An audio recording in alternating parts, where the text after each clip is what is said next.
Peterborough's community radio station, Salam Radio, 106.2 FM. Assalamu alaikum wa rahmatullahi wa barakatuhu. Wa alaikum salam. You're listening to Salam Radio. It's 4 p.m. on the 10th of August 2024, and this is Tomorrow's Voice, a show for the youth, by the youth, and you're joined by myself, Zakariya Mancha, and my co-host today, alhamdulillah, the renowned, the exalted I wouldn't go that far. Joshua. How are you? Yeah, alhamdulillah, I'm good, thanks. How are you? Alhamdulillah, not bad. And the topic of today's show is the story of Prophet Musa alayhi salam.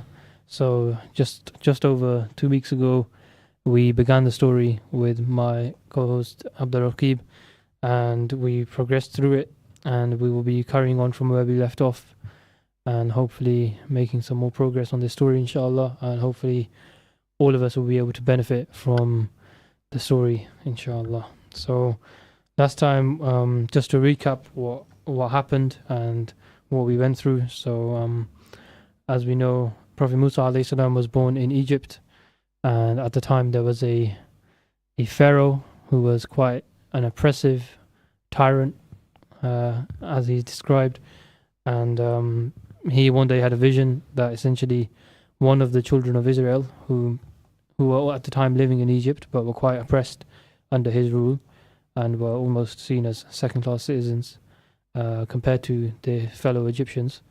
He had a dream that one day a boy would be born to one of those families from the Banu Israel, and then he will end up, overthrowing him, killing him, for example. So at this point, he consults with his, his council and stuff, and he decides to kill every male member, every male baby that is born from the children of Israel. So, as we said, as me and Abdul-Roqeeb were saying before, this shows how, evil and how sort of twisted he is, that he's willing to just go out and kill newborn babies to protect his own rule. So, and then he tries, and then his economists advise him that if we kill every boy, then what's going to happen is we won't have enough people, because they used to use the children of Israel as like slaves essentially, and the argument was that if we kill them all, then we won't have anyone to do our dirty work, to be our slaves. So 1 year we'll kill all of them, and the next year we'll leave them. And so as it was decreed, and Musa alayhi salam was born actually in a year where they were killing the boys.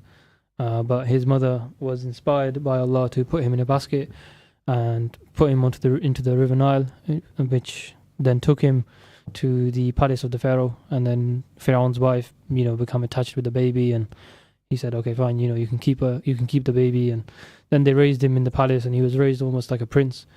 And he also got to see his mother, which coincidentally, as she was his wet nurse. And then we got to the point where he had developed into a young man. And he went into the city, and there was a man involved in a fight, and it was a Egyptian man and a Israeli man, children of Israel, and so he went and he helped the guy who was from Banu Israel, and he actually had a spark of anger, a slight anger, and he punched the Egyptian and because Musa alayhi salam was a very strong man, the man just died more or less instantly. And it was obviously an accident, and he repented, and he was forgiven by Allah subhanahu wa ta'ala. But the Pharaoh now decides that he needs to be pursued and to, essentially be killed for his act. Because not only did he kill someone, but this was a case of someone from the Banu Israel killing an Egyptian, which in his eyes was even more grave. And we got to that point in the story. And so what happens next is Musa alayhi salam decides that he has to leave Egypt. And so he leaves in a hurry without going to the palace. He doesn't change his clothes. He wasn't prepared for travel. And sounds like quite a challenging journey as well, because it explains the floor was hot. He had no provisions apart from, was it his piety? Yeah, exactly. As the author mentions, the hot sand burned his soles of his feet, and what was it? His only provision was piety. Yeah, exactly. There was not a single root to pick to lessen his hunger. Which is not strange, but you think the prophets are handpicked by Allah, but they're also put through challenging, circumstances. Yeah. You think that they'd be given provisions for it to make them easier for them. Yeah. But it's not that way. Yeah, you'd think some birds would come from the sky and drop some food for him, or And you look at your own challenges in life, and sometimes you feel like you're being wronged for not given an easy journey, but it's not that way for the Prophet. So why would it be that way for us? Yeah, exactly. That's a big misconception there that a lot of people have, is that when we're being tested and trialed, we feel like, oh, maybe Allah doesn't, Allah is punishing us for something or something like that. But the truth is, the ones who are most beloved to Allah were the Prophets, alayhi salam, and they were tested the most out of everyone. So surely that should show you, and that's one of the reasons we're going through these stories, as you mentioned. Seeing the hardships that the Prophets go through, and then comparing that to what we go through. No, yeah, for sure. So he accidentally killed somebody, and he did tawbah and he was forgiven, and then he had to run, and the conditions of his retreat were quite bad. That was interesting though, because the first man that he killed, he instantly repented, and it explains that he changed his behavior from that point going forward.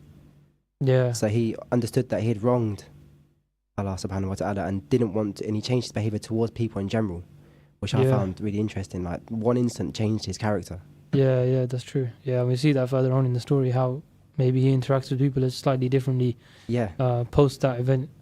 Yeah, that's a good point. So another lesson there for us is that we should always learn from our mistakes, and we should always understand that everything happens for a reason, good or bad.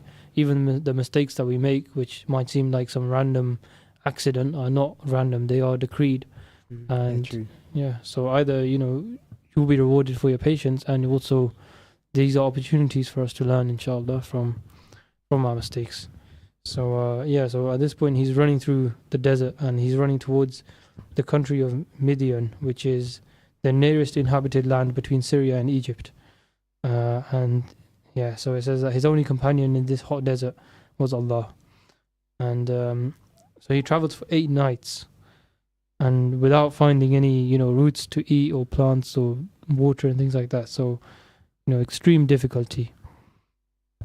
And he crosses the main desert. He reaches a watering hole outside Midian, where shepherds were watering their flocks.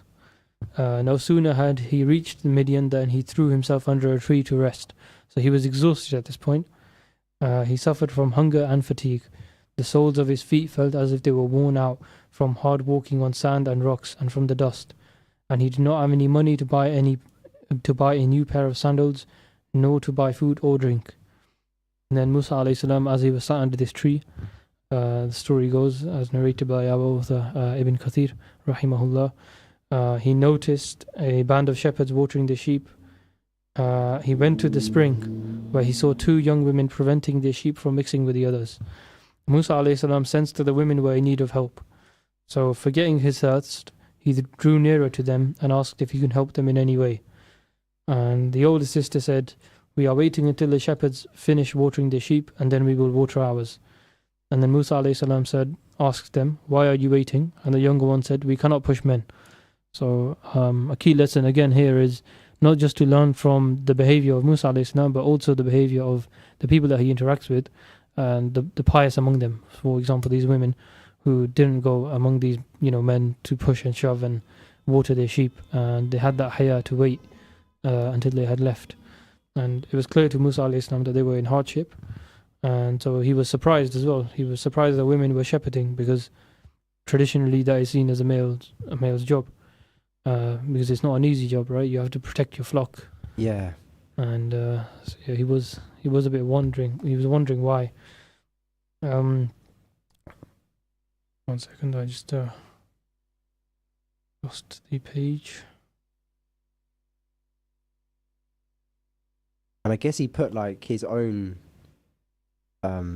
troubles aside. Like, he's obviously thirsty for water and travelled a long way, but he's seen 2 other people that are, I guess, less capable than him at performing a certain task, and he's gone out of his way to help them. Yeah, exactly. So at this point he'd already been travelling for 8 days, and he was knackered, tired, exhausted, sat under a tree for shade, and like you said, he put that aside when he saw that someone was in need of help. And that's generally a trait that we see in Musa alayhi salam, that he was very willing and keen to help people, just like he helped that man who was in that fight.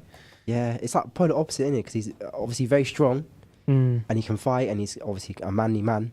But at the same time, he's got compassion towards people that are weaker than him. Yeah, which is they're two good attributes, but they're very different. Yeah, exactly. Very Usually different. they're in like someone will either be very strong or someone be very compassionate, but he's got both. Yeah, that's very true. I agree, and especially these days when it comes to the perception of what manhood is supposed to be. Yeah, we find that usually with a lot of the prophets, and what is seen as manhood in the eyes of Islam is different to what is seen as manhood in modern times. Oh, yeah, So definitely. compassion and shyness as well, and Yeah, mercy and things like that. Yeah, definitely. So those are some good points. And so as he was in the conversation with these sisters, he said, "Why are you shepherding?" Because he was confused. And the younger sister said, "Our father is an old man. His health is too poor for him to go outdoors and for pasturing sheep." So Musa alayhi salam said, "I will water the sheep for you." So when Musa alayhi salam approached the water, he saw that the shepherds had put over the mouth of a spring an immense rock that could only be moved by 10 men. And again, this will demonstrate the strength of Musa alayhi salam. He embraced the rock and lifted it out of the spring's mouth. The veins of his neck and his hands stood out as he did so. Musa alayhi salam was certainly strong. He watered the sheep and put the rock back in its place. He returned to sit in the shade of the tree. At this moment, he realized he had forgotten to drink. Subhanallah. So 8 days, no water. And then he lifts this huge rock that can only be lifted by 10 men. He waters someone else's sheep. And then he sits down, and then he forgets that he forgot to drink himself. So that just kind of shows you the selflessness. nah, definitely. Yeah, again, it's highlighted. This is before prophecy as well, isn't it? He hasn't received any revelation so he's got good character to begin with. Yeah, exactly, yeah. That's a key point, that he wasn't a prophet at this point, so it's not like he's being inspired to do these kind acts. And it shows that, the fitrah that we have, the natural disposition, and obviously the prophets were the best in character from among us. So even before prophethood, his character was exemplary. He noticed at this moment that he forgot to drink himself, and then the author mentions that his stomach was sunken because of hunger. And this story is also mentioned in the Quran. And when stories are mentioned in the Quran, it kind of helps us to appreciate the importance of them, because why is it that Allah mentions these stories? And so in the Quran, it says that Allah subhanahu wa ta'ala says, "And when he arrived at the water of Midian, he found there a group of men watering their flock, and beside them he found 2 women who were keeping back their flocks. He said, 'What is the matter with you?' They said, 'We cannot water our flocks because until the shepherds take their flocks, and our father is a very old man.' So he watered their flocks for them. Then he turned back to shade and said, 'My Lord, truly I am in need of whatever good that you bestow on me.'" So at this point he makes a dua as well. Yeah, I'm just thinking, like, if Musa alayhi salam wasn't there, how would it be possible for them to even water their flock? Yeah, And whether the other shepherds that were there before them had seen them and noticed that they'd want to water their flock. That's a good point. Yeah, they could have been waiting there for a long time. Yeah, until the shepherds moved. And the fact that there were so many shepherds there already watering their flocks, but none of them decided to help them. That's another thing. So obviously they don't want to help them for a reason. I'm not sure why. Competition maybe, or selfishness. Maybe. Yeah, Allahu A'lam. Yeah. But yeah, definitely it kind of shows that, again, these traits are not common, definitely, in any society. Unfortunately, it's definitely a minority of people who are like, really good in character. Maybe it's something that's not impressed on the youth enough, maybe at a young age. No, yeah, for sure. I mean, we're lucky to have these narrations in the Quran to give us guidance. Yeah, exactly. Alhamdulillah. So after this incident, the young ladies returned home earlier than usual. So as the author said, they returned earlier than usual. So like you said, they might have been waiting for a while, as they normally had been waiting for a while, since their father noticed and he was surprised that they returned home earlier than they normally do. So they related the incident at the spring, which was the reason that when they were back early, their father sent one of his daughters to invite the stranger to his home. So bashfully, shyfully, essentially, the woman approached Musa alayhi salam and delivered the message from her father. "My father is grateful for what you have done for us. He invites you to our home so that he may thank you personally." So Musa alayhi salam welcomed this invitation and accompanied the maiden to her father. Musa alayhi salam could see that they lived comfortably as a happy and peaceful household. He introduced himself and told the old man about his misfortune that had befallen him and had compelled him to flee from Egypt. The old man comforted him, "Fear not, you have escaped from the wrongdoers." Musa alayhi salam's gentle behavior was noticed by the father and his daughters. The kind man invited him to stay with them. Musa alayhi salam felt at home with this happy household, for they were friendly and they feared Allah. So another lesson maybe here is that no matter where you go, like he ran away from his homeland, he didn't know anyone there, but just him doing that one act of goodness now has taken him down a better path. Yeah, and for sure. he's getting help now from more righteous people. Yeah. And yeah, subhanAllah, this is something that you see, especially when you travel, that, you know, you go to a masjid somewhere and you might meet someone and you have nothing in common, you don't sometimes even speak the same language and you're struggling to communicate, but that sense of brotherhood or that sense of sisterhood is always there. And it's something that, you know, is missing from a lot of other cultures and a lot of other, you know, religions. They don't have that sense of togetherness. No, yeah, definitely. I think it's very important to show, like, yeah, to help other people out that are also Muslim and to extend that hand of helpfulness. Yeah. And it brings the ummah together. And like you're saying, people from outside of Islam look at that and it's one thing that attracts them to the religion. Yeah. Is the Exactly. amount of like friends and a wider family that they can actually become a part of. Yeah, exactly. And the masjid always comes to mind when we talk about this, because as we always say, we always remind each other of this fact that in our masjid, we have people who are completely different age groups. You know, like in school where you only hang out with the people that are in your year. Nah, this is true. Yeah. Like, I don't even know that you're quite a few years older than me. Yeah. But I didn't even realize for maybe at least a year until after I knew you. It breaks down the boundaries, doesn't it? Yeah. Exactly. So it's something that only really happens in the masjid, where like I've got friends who are 2-3 years younger than me, 2-3 years older than me, and no one even realizes, you know, whereas anywhere else is a bit different. Nah, for sure. I mean, when I was going to the masjid more regularly, I realised after a while, I'm friends with people that are a lot older, maybe even older than my dad. Subhanallah. Yeah, and then the polar opposite, people that are a lot younger than you. Like I'll see in the masjid, speak to them. I passed 2 brothers on the way here that I saw that are a lot younger as well. Yeah. And yeah, it's a nice thing. Yeah. Recently, I just went to Paris with one of the brothers. All right. And it's weird though, because we didn't come into contact with any like French nationals. It was mostly Muslims. Subhanallah. Like taxi drivers, because obviously they see him and recognise that his culture is Muslim and start speaking to him. And so like, the brotherhood is very important. Where's he from, that brother? He's Afghan. Oh, right. Yeah. And you both were in Paris? Yeah. But the taxi drivers thought he was Pakistani. So they're like getting excited to see him. And yeah, it's very important. So there's a lot of Pakistanis in Paris, is there? I don't know, you know. I didn't see, there must be some. It's mostly like Tunisians we saw. North Africans. SubhanAllah. Yeah, I need to visit one day, inshallah. Nah, definitely go. I'm assuming it's not too different than to like London, for example, where it's like a lot of Muslims. I don't know. It is different. But there seems to be a lot of ethnic people there. You should definitely go. There's a masjid there called the Grand Masjid. Oh, right. In Paris. It's really nice. If you go there, definitely visit there. Yeah, inshallah, one day. Inshallah. Our youth group did go a couple of years ago, but I wasn't involved at the time. But yeah, they enjoyed it by the looks of it. I think they stayed in a masjid there, and they played a bit of football as well. And you know, they seemed to be quite happy with their time in Paris. So definitely worth looking into one day, inshallah. Nah, for sure, inshallah. I mean, it's not too far as well. So back to the story now. So as we mentioned, the young ladies returned home. Then their father was impressed by his character, so he sent one of his daughters to go and approach him, invite him to the house. So he comes to the house, and then, you know, their father says, you know, you're safe now, essentially. And so at this point, Musa, one of the daughters, suggested to her father that he employs Musa alayhi salam, as he was strong and he was trustworthy. And they needed someone like him, especially at the waterhole, which was visited by ruffians.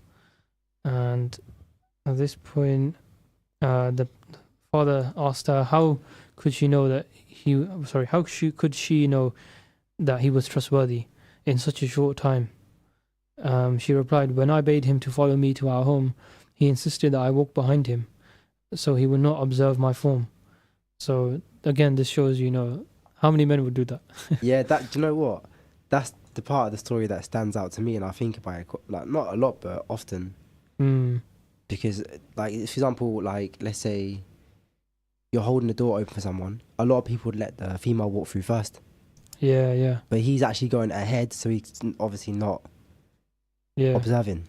Yeah, exactly. It's contrary to what we see as being a good gentleman these days, isn't it? He's taken to another level. Yeah. So a much bigger level. Yeah. Definitely. Something we should all practice, inshallah, if you're ever in that situation. So, so he insisted that I walk behind him, essentially, and then she would, direct him left, right, whatever, so he was walking in front.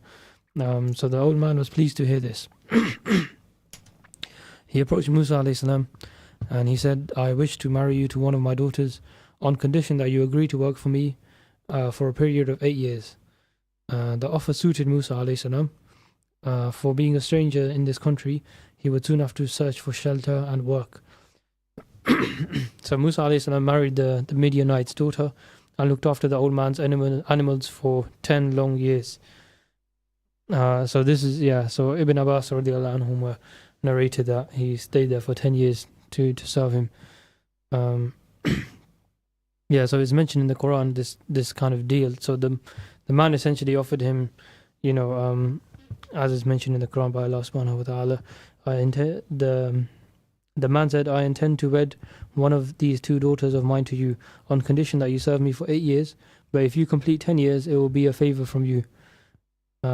So it was optional, essentially, those 2 extra years. And Musa alayhi salam, being the good man that he was, voluntarily decided to serve him for 2 extra years. So the author goes on to mention that these 10 years, he calls these the 10 years of preparation. So time passed and he lived in seclusion, far from his family and his people.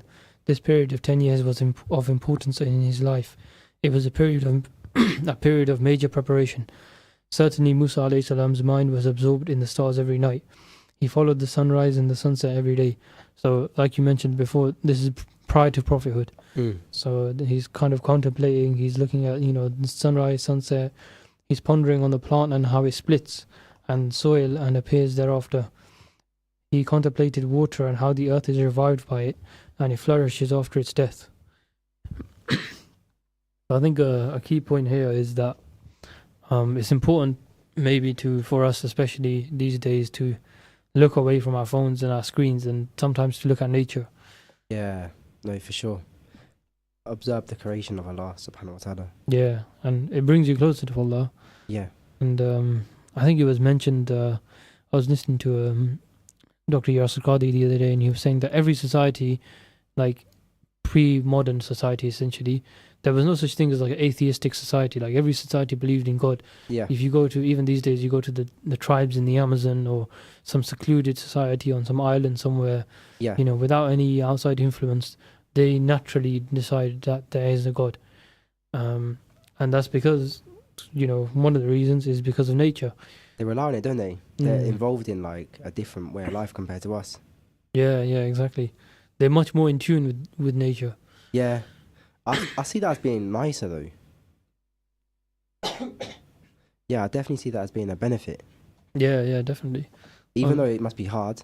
Like even you see some parts of the world now where like there's droughts or it's a harder way of life where they're farming.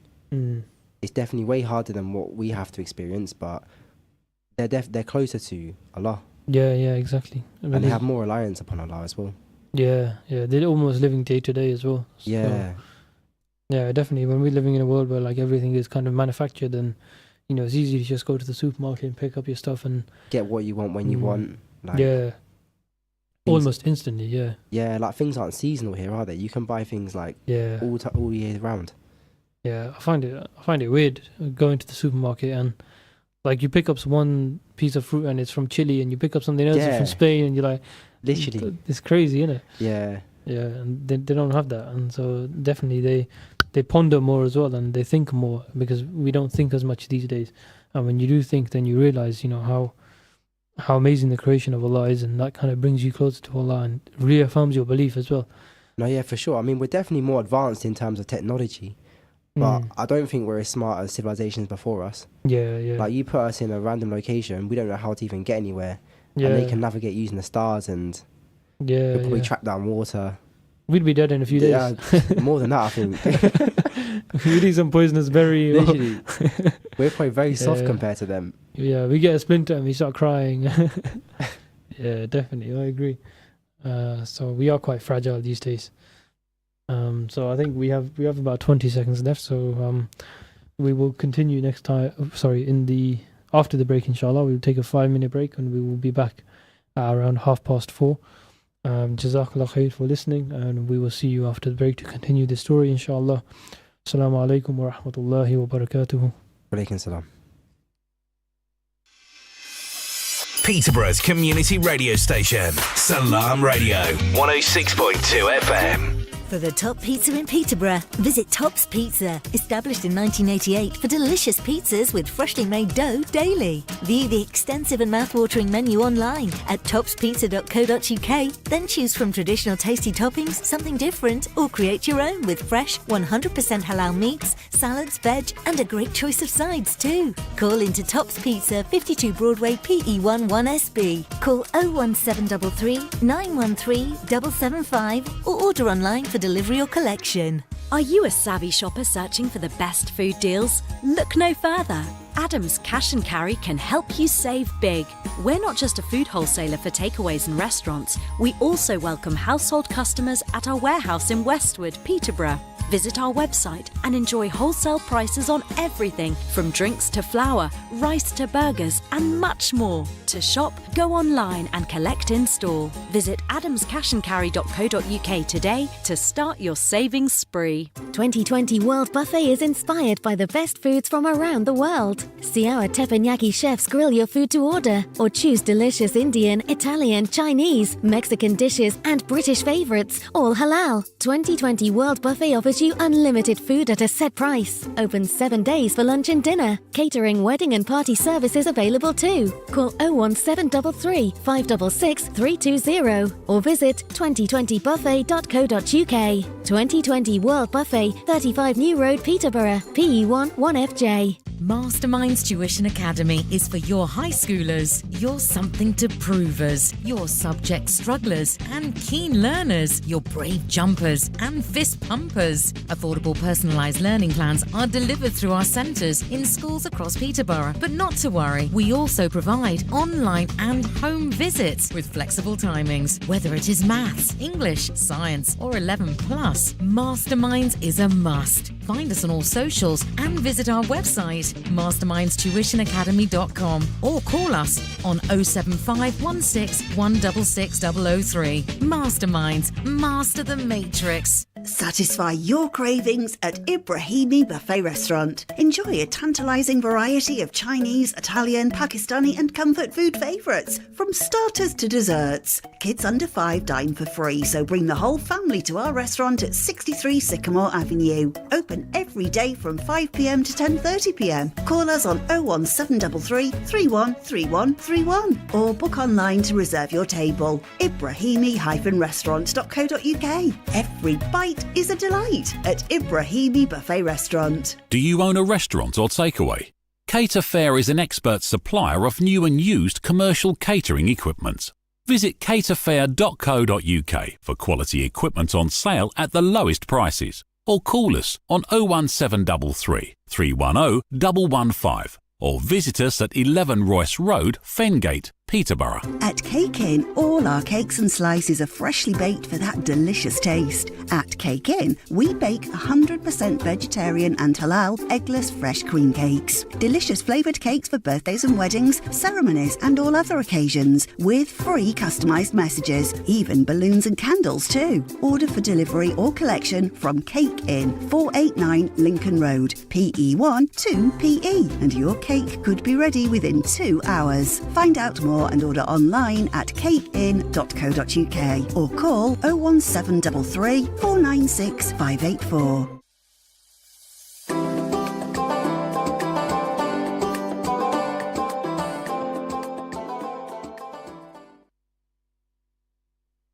Assalamu alaikum wa rahmatullahi wa barakatuhu. You're listening to Salam Radio. This is Tomorrow's Voice, and we have just returned after our break. And previously, prior to the break, we were discussing the story of Prophet Musa alayhi salam, and this is the second part of this story. We covered it in a previous show, so if you haven't seen that one, you should definitely go back. It was about 2 weeks ago on Salam Radio YouTube channel. You should be able to find it. Story of Prophet Musa alayhi salam, part 1, under the title of Tomorrow's Voice also. And so as we were going through the story, we had reached the point where Prophet Musa alayhi salam was asked by this man who had taken him in. So previously we discussed Prophet Musa alayhi salam had to flee from Egypt. He accidentally had killed a man, and he had done tawbah, and he was forgiven by Allah subhanahu wa ta'ala. However, the Fir'aun of the time wanted him executed, so he had to flee. He went to a place called Midian, and there he helped these two sisters who were trying to feed their flock, to give their flock some water, but they couldn't because the watering hole was kind of swamped by men who were feeding their flocks. So he went and he helped them, and at this point they went home, and they returned home earlier than they normally do.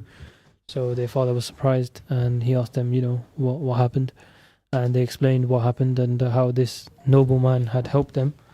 And so they bring Musa alayhi salam home, and then his father asks, he says, I want you to marry one of my daughters, and on the condition that you work for me for 8 years, and if you choose to do 2 extra after that, then that would be good.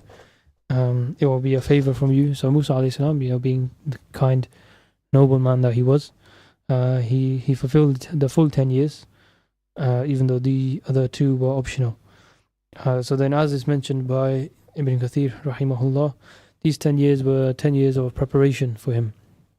So as we were mentioning, he was looking at nature, he was looking at the sunrise and the sunset, and he was pondering things, and how plants split through the soil, and he was, as it says, he was open to insight. He was immersed in the existence of Allah, and all these became latent within him. The religion of Musa alayhi salam was the same as that of Yaqub alayhi salam, which was Islamic monotheism. And his forefather was Yaqub. His forefather was Yaqub alayhi salam, the grandson of Ibrahim alayhi salam. Musa alayhi salam therefore was one of the descendants of Ibrahim alayhi salam, and every prophet who came after Ibrahim alayhi salam was one of Ibrahim alayhi salam's successors. So essentially, after Ibrahim alayhi salam, every prophet who came after him, including Muhammad sallallahu alayhi wasallam, were all descendants of Ibrahim alayhi salam. So Musa alayhi salam was one of those descendants.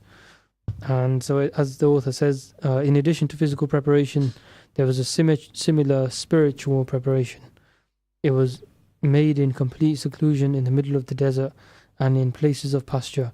Silence was his way of life, and seclusion was his vehicle. Allah the Almighty prepared for his Prophet the tools he would need later on to righteously bear the commands of Allah the Exalted.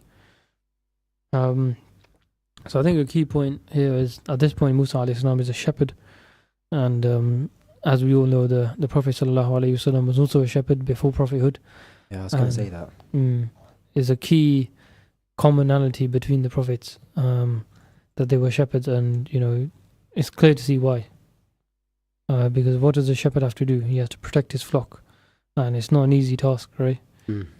It takes a lot of work, and a lot of times the flock that he's protecting in the case of Musa alayhi salam was not his own flock, and the same was the case for the Prophet sallallahu alayhi wasallam, where he was protecting flocks other than his own as employment. So it takes firstly an ability to be aware of things, to be able to protect your flock, to guide your flock, because sheep, I think there's a parallel drawn between sheep and men, or the majority of men, and that they are similar to sheep in that they just follow their leader. Yeah, no, for sure. People just want a way. They just want someone tell me what to do, I'll do it, isn't it? I mean, you see that now with online. Like, at the moment, you've got that massive wave of people that are like, I don't know, out there to tell you how to live your life and how to be successful. Yeah, definitely. And people are just following it, maybe blindly. Yeah, definitely. And they're quite successful people at the end of the day. But yeah, I guess everyone's looking for someone to tell them how to live their life. Yeah. And whether they have your best interests in heart is another question altogether. Oh, yeah, for sure. For sure.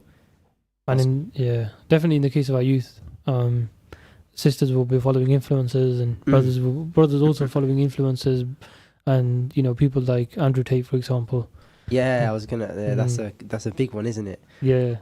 I guess is why we should definitely read the stories of the prophets, because they should be our role models and idols above people that are currently living, whether we think they're successful or not. Yeah. Their success is not what we should look at as success in Islam or life in general. That's a good point. Yeah, we follow them because we see these fancy cars and we see these holidays and things like that. Yeah, and we think, okay, these guys have made it. They've got, they've achieved what we want to achieve.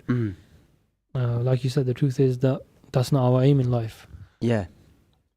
So yeah, we have a deeper purpose, and for that reason, we should be looking at the stories of the prophets, because they were more successful, as we all know.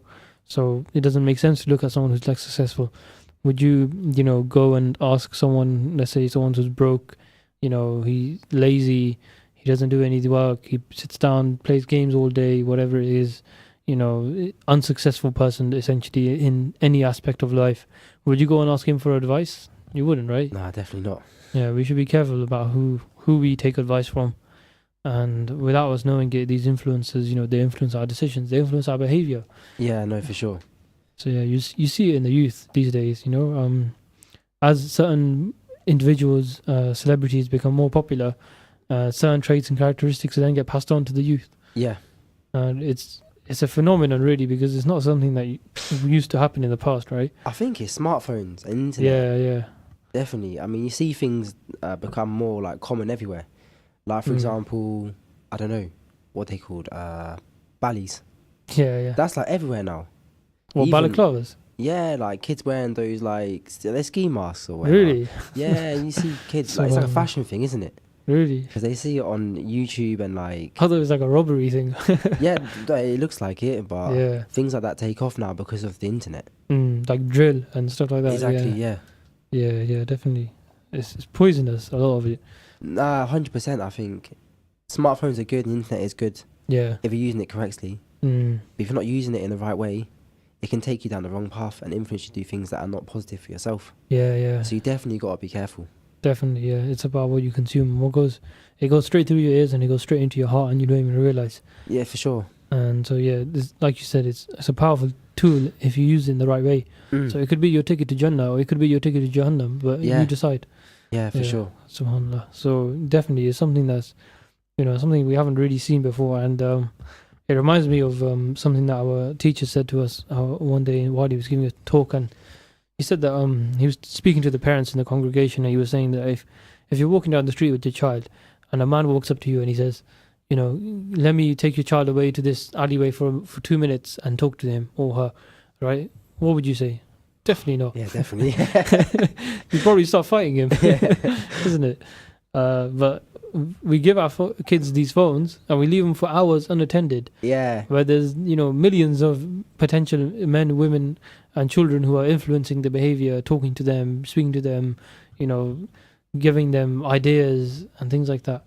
No, yeah, for sure. It's definitely a dangerous thing, and it's doing it from the safety of your own house. Yeah. So parents might be thinking, oh, my child's safe, he's in the room. He's not going outside and mixing with the wrong, what's it called, crowd. Yeah, but that crowd's now on their phone. And it's in comments on chat rooms and...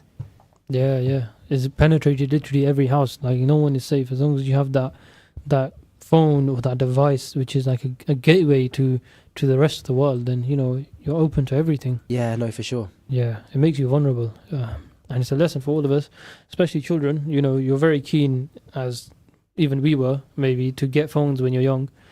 But realize that, it's not always a good thing. And if your parents are saying to you, you're not ready, you're too young, and you're like, oh, all my friends have got iPhone. That's it. iPhone 34, whatever. Yeah. You see 10-year-olds walking around with the phones that are bigger than their heads these days, Yeah. right? Yeah, subhanAllah. So, Like, enjoy your youth. And I see it now, like, kids walking around with their phone out, yeah, and it can easily be taken as well. yeah. That's another problem, that people just ride by on bikes and stuff, and it happened to us, I think, because I went uni in London, and so a lot of people, especially international students, they're quite, they're raised in almost a sheltered way. I guess they're naive, aren't they? Yeah, they just stand there on the pavement with their phone like this, and then someone comes by with a bike and grabs it. Yeah, And I've seen the videos on YouTube. It's yeah, mad. it's crazy, isn't it? Yeah, so definitely, get out and explore the world, and build your skills and talk to people, interact with people, and things like that, and don't bury yourself in your screen. Yeah, and just enjoy your time with your family. Go outside, play, join sports groups. Obviously, go masjid, that's more important. Yeah, definitely.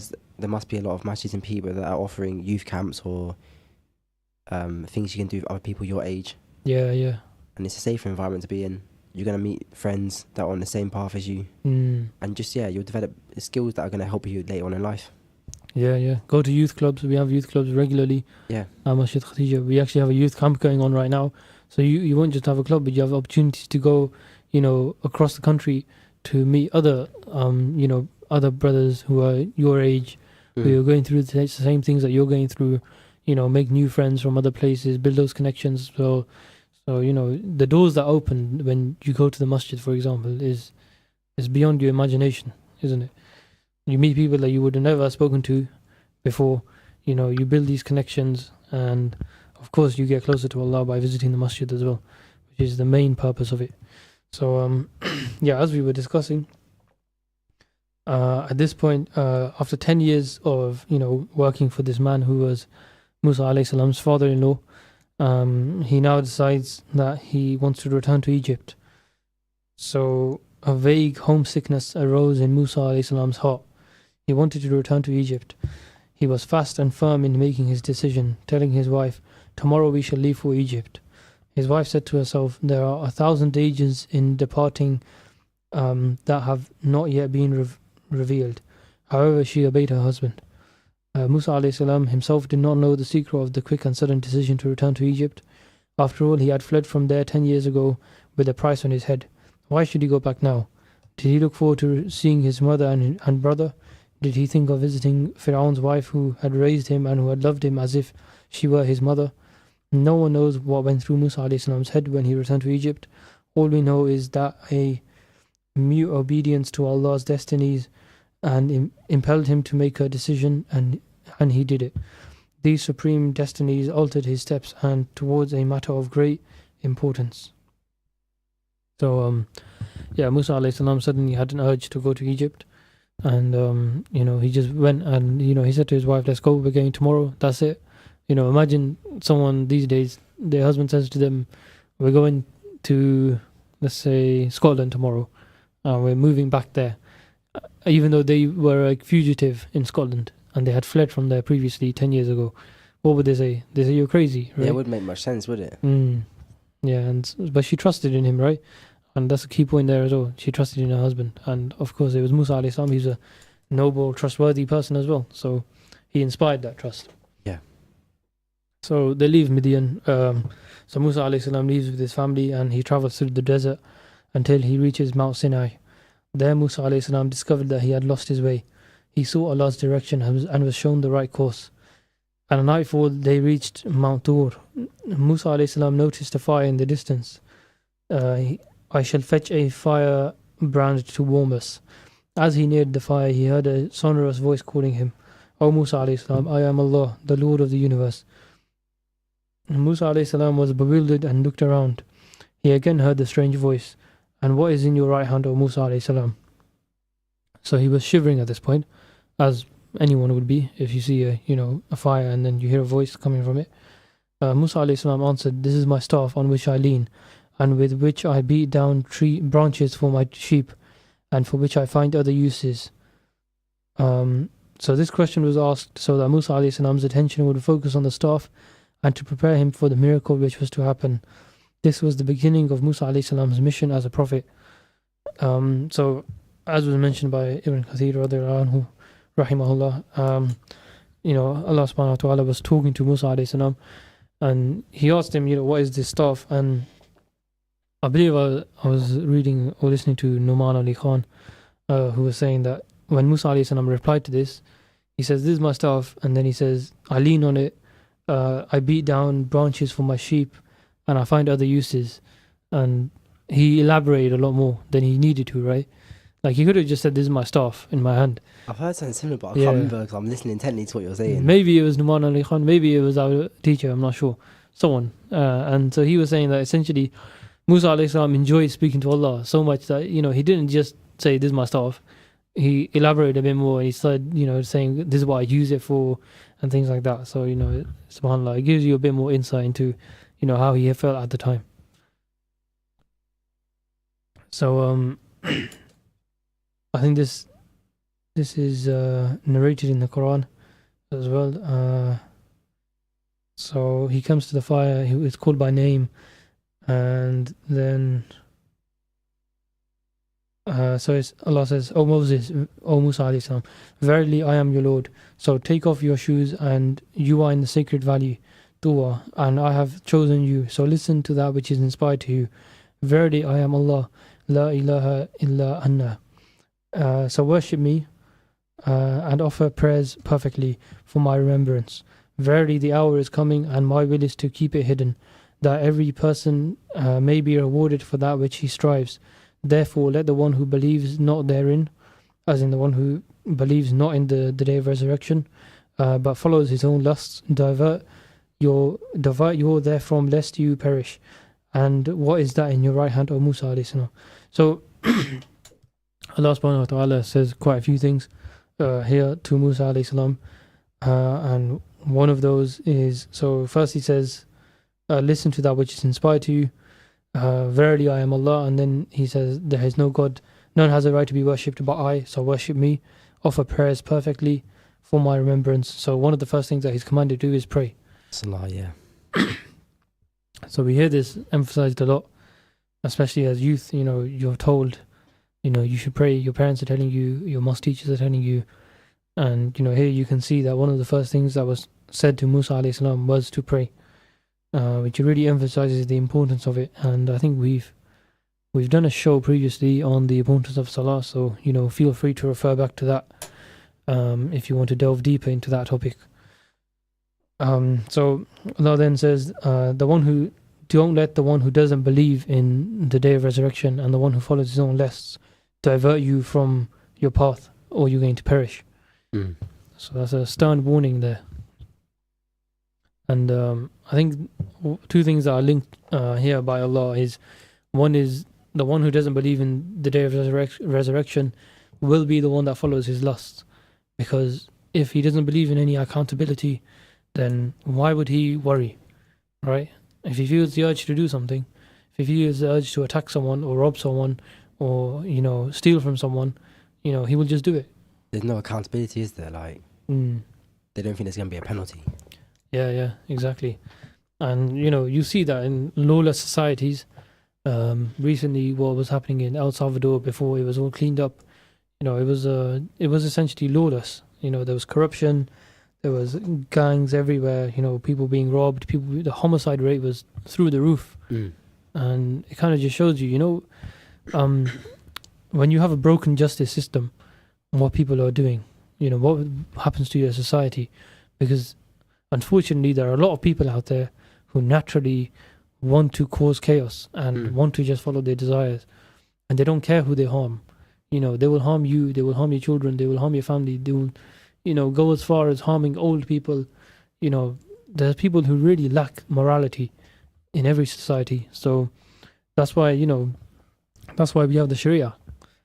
And as we have seen, what's the safest country in the world, or the safest countries in the world? I guess is it Saudi? Yeah, probably, yeah. Right? And without looking at the statistics, even if you ask anyone, even if you ask a non-Muslim, they'll probably give you that same answer. It's probably one of those Middle Eastern countries where, if someone is to kill someone, they're going to get the death penalty, right? Or, something severe punishment will be enacted upon them. And very often these are called barbaric punishments. How could you do that, right? That's what they say. And then you look at our society here, and the prisons are full. Well, and not even that. Once you've committed certain crimes and you come out, you're being punished even further. Yeah, like sometimes you can't leave the country. Yeah. Sometimes you can't go certain places. I think like if you commit certain crimes in a city as well that are serious, once you're released, you can't even go back to where you're from. You have to spend a certain amount of time out of where, like, your hometown. Yeah, exiled essentially. Yeah, so there's no one in this justice system. There's no like. You're not really serving your sentence inside the prison. It's like a ongoing thing. Yeah. It's really bad. It's really oppressive. Because if you think about it, you can't get jobs. Yeah, you Let's can't say get you go jobs. Prison, yeah. You've done like 10 years, and now you start applying for jobs. Maybe you can't get the jobs you want to get. You're or a changed man, let's say. Yeah. Literally. Yeah, and they don't care. That's they it, don't right? care. Yeah, subhanAllah. It's so scary, right? Because when you apply for a job, one of the things that it said, are you serving a court conviction or something? It's or like have unspent or something like that, unspent conviction or whatever it is.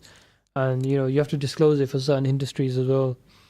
So subhanAllah, it's really harsh. I'd say it's in some ways harsher than Sharia. 100%. Yeah. I'd rather, maybe take some lashes or something, get it over and done with, carry on with the rest of my life, right? And not only, people will move on and people won't see you as a sinner anymore because you've done that thing. You've now taken the punishment. You've been cleansed, essentially. Yeah. But here, it's like your whole life gets ruined. Right? And it's such a big deterrent, it's not going to happen. Yeah. Like, I can imagine people that live in Saudi, they know about the penalties, so they're not even going to attempt to do the things they know that are not allowed, haram. Yeah. It's very rare. It's a lot more rare. So that's why you're a lot safer. As you notice, you walk down the street in Saudi, 10 o'clock, 11 o'clock at night, pitch black. There are women walking down the street, sometimes unaccompanied, right? Not worried, right? And that's the kind of society you want to live in. That's the kind of society where you want to raise, daughters, or you want to have, your women folk living in, because they're safe on the street, right? For sure. Why would you want to live somewhere where they're not? Yeah. And then not only that, right? You don't want to live somewhere where they're not only safe, but then if something were to happen to them, that perpetrator will go to prison for maybe 10 years, 15 years, gets out on good behavior, then he's walking down the street again. Yeah. And reoffending rates are so high, right? He could potentially harm another person. Because I think there's certain crimes here in the Western world that are now considered to become normal. Yeah. And some are really indecent crimes as well. Yeah. To the point where they've got entire prisons just for those types of crimes. Yeah. They do house sex offenders. Yeah, in that's what I'm separate. saying. Yeah. So that's like I don't know the actual percentage, but I can imagine there's quite a lot of people serving sentences under those crimes. Yeah. And the truth is, we haven't completely gone lost, because those, sex offenders are definitely they're still not being seen as normal, those crimes. Yeah. Because even within the prison, they have to be segregated from the normal prisoners because they get beaten up. Yeah, they're not safe. Yeah, I mean, as we saw what happened to, I think, a footballer that got put in prison a few years ago, he got really beaten up in prison. Because those are the prisoners, they might steal and they might, fight with people and whatever it is. But even they have that sense of, that's too far. Morality, right? yeah. Yeah, like even now they have that sense. So then, yeah, those people are definitely, they're segregated, from the other prisoners. So yeah, definitely, we're not living in a society, unfortunately, where, you could say that the justice system is doing what it should be doing. It's not rehabilitating people as it should be doing, and it's not preventing crime as it should be doing, right? Yeah. So yeah, definitely. I mean, even on the way to Umrah, I was sat next to a brother who was also going to Umrah, and there was a Western woman who was travelling to go to Saudi because she worked there, and she was explaining that she prefers living there, and she has no plans on returning back just because of safety and like the standard living. So let's say even if I don't know, it's probably not possible straight away anytime soon, but let's say the UK becomes a more Islamic country and a safer country to live in, even the people that don't practice Islam are going to be safe. Yeah, exactly. Or benefit from the justice system, I think. Yeah, definitely. Yeah, their lives and their property is honoured in our religion. Yeah. Yeah, so it's definitely something to reflect on, especially as youth, who are looking to grow up and, become active members of society. These are things that you should campaign for, definitely. Obviously, this really needs to be like, what's it called?